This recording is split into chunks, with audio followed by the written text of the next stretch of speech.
let's catch up with Ian Castleberry. Always great for our baseball guy to stop by. We appreciate Ian playing with us, and Ian's appearance, of course, presented by Happy Hill Restaurant. Ian Castleberry, holding up okay on this Monday? Yeah, doing great. Excellent. Dealing with life's breaking balls, as you guys were saying. Yeah, man. Oh, dude, isn't that the truth, man? Sometimes I just look silly when I'm swinging.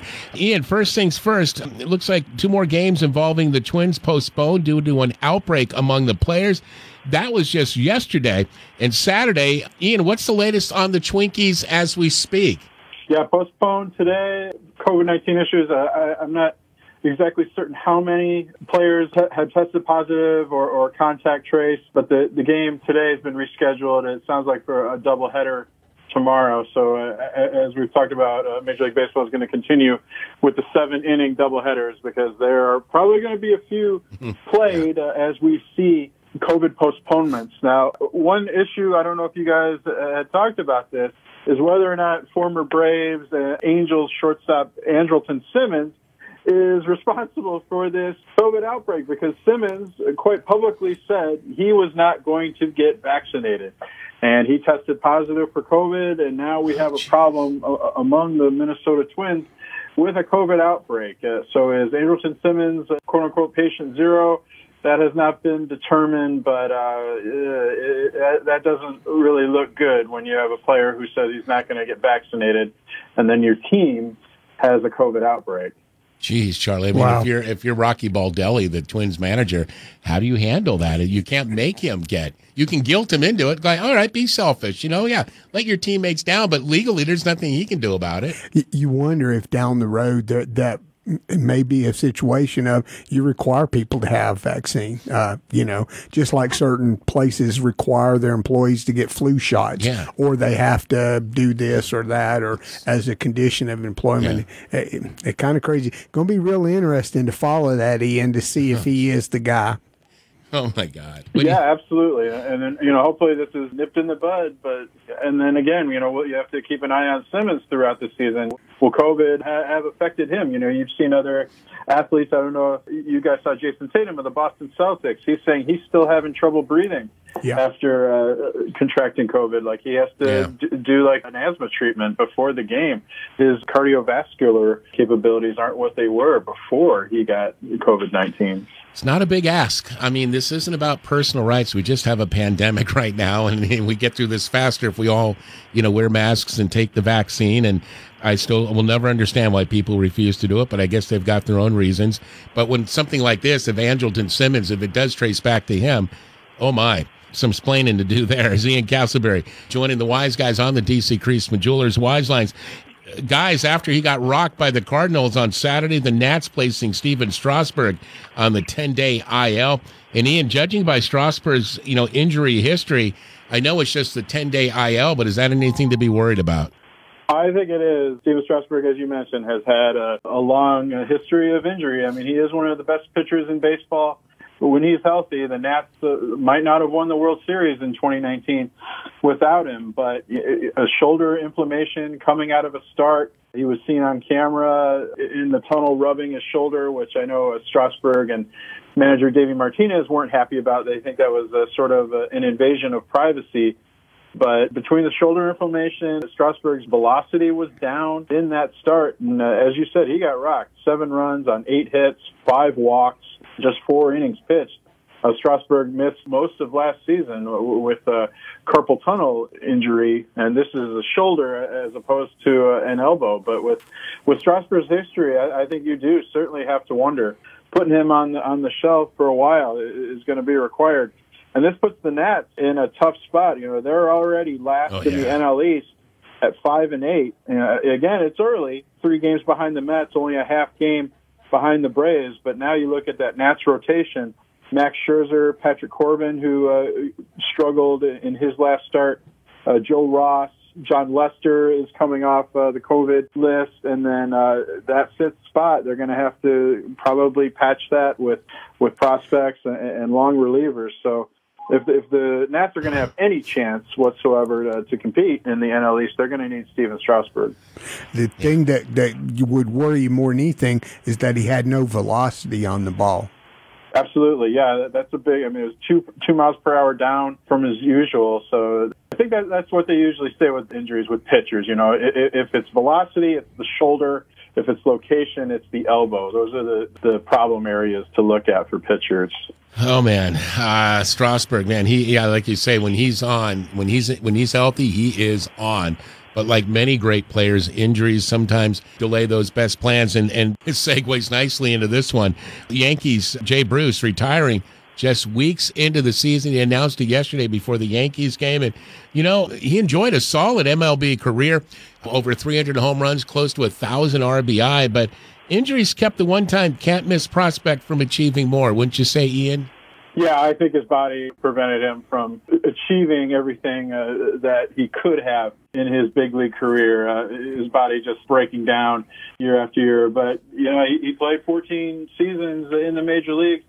At one time, one of the better left-handed power hitters in baseball, but he just saw that it wasn't happening for him this year. His quote was he was retiring due to consistent underperformance. He was batting 118 this year, a 466 OPS. I think he had an opportunity to be a pretty valuable role player, a left-handed power bat off the bench for the Yankees, and he had been playing in the starting lineup while Luke Voit was on the injured list, playing at first base, but as you see, and this is one reason why players past their 30s are having trouble getting contracts nowadays in free agency, because teams are really quick to say, okay, his bat speed slowed down. You know, we can have somebody put up better production for much cheaper, you know, with a prospect. So Jay Bruce, he did have an opportunity with the Yankees, and I think he was looking forward to playing for the New York Yankees, but just not coming together for him at age 34, and he decided it was time to hang it up, walking away from $1.2 million for the rest of the season. Wow. Of course, those guys, I'm sure Jay Bruce checked with his financial advisor before he made this call, Charlie, for sure. And boy, you hate to see this, because I remember when Jay Bruce first came into the major leagues with the Reds, he was considered, can't miss. He was, you know, they were throwing him kind of not in the same category as Ken Griffey Jr., but his name was being kind of floated around in some pretty high elevated areas when it comes to the all-time greats. But still, though, you know, almost 300. This isn't a career wasted. Almost 300 career home runs, or over 300 career home runs, and nearly 1,000 RBI. Not a bad way to hang it up. As Ian Castleberry plays with the Wise Guys, presented by Happy Hill Restaurant. All right, Ian, things got a little chippy this weekend during the LA-San Diego series. Let me ask you this. Are the Dodgers and Padres maybe that new rivalry in the National League West? I think it's the best rivalry in baseball right now. I know Yankees and Red Sox, both the Yankees strangely struggling coming out of the gate this season, and the Red Sox have been a surprise, playing very well. Typically, the Dodgers and San Francisco Giants are considered big rivals, but we've seen between the National League East race last season, the Dodgers and the Padres faced each other in the divisional round, and then we had sort of this arms race during the off season. You know, the Padres getting Blake Snell and Yu Darvish, and then the Dodgers countering with Trevor Bauer. So this is a great rivalry, and we saw an example of that this past weekend, a 3-game series. The Dodgers took 2 of 3, but if you watched Saturday's game, you saw a great one, and if you missed it, wow, a great pitcher's duel between Clayton Kershaw and Yu Darvish.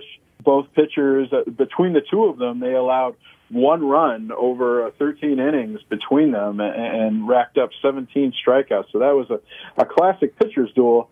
But then we saw things get a little bit heated. In the 4th inning, there was a play where Jurickson Profar of the Padres, he swung and missed at a Clayton Kershaw slider.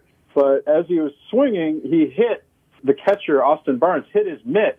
So the umpires called catcher's interference, but Kershaw thought that was kind of a cheap play because the ball was pretty much already in Austin Barnes' mitt when Profar swung and hit the glove, and they were jawing at each other. It doesn't take an expert lip reader to see what Kershaw was saying to Profar, calling it a BS swing, and Profar jawing back at him, and then players coming out from each dugout. So this is a really fun rivalry, and you know, I think the Dodgers right now, they have the best record in baseball. And I think you can give some credit to the San Diego Padres for that, because the Padres are really presenting a challenge. they're not allowing the Dodgers to get complacent. They know they have to compete to stay ahead of the Padres, and they are right now. They're 13-3. The Padres 10-7, tied for second in the National League West. Wow, Charlie. And, for years, decades, it was the Giants and the Dodgers had heated series. But I think some things are going to change once we get through COVID. And that's going to be this rivalry, I think, moving forward. I mean, the Dodgers and Giants will always be there. But I think now the Padres, Dodgers, that's escalating already. I mean, the Giants and the Dodgers, such a classic rivalry. I mean, going back to New York, but even when they went to California, that John Roseborough and Juan Marichal, and take a bat out to the mound to go after somebody. That's hardcore classic rivalry. Big time. But that was also like 58 years ago, when things are shifting. But even Jackie Robinson retired rather than be traded to the New York Giants, their heated rivalry.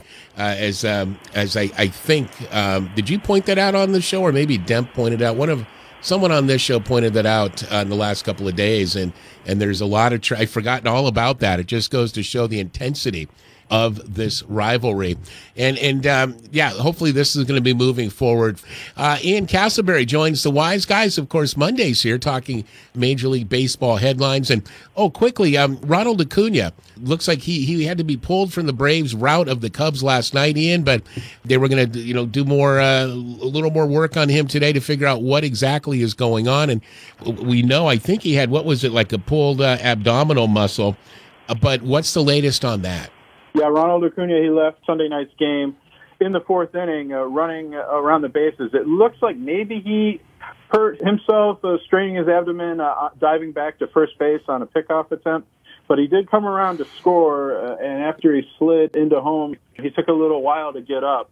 So they took him out of the game after he scored. But because the game was so late on a Sunday night, the Braves couldn't get an MRI exam right away. So Acuna accompanied the team to New York.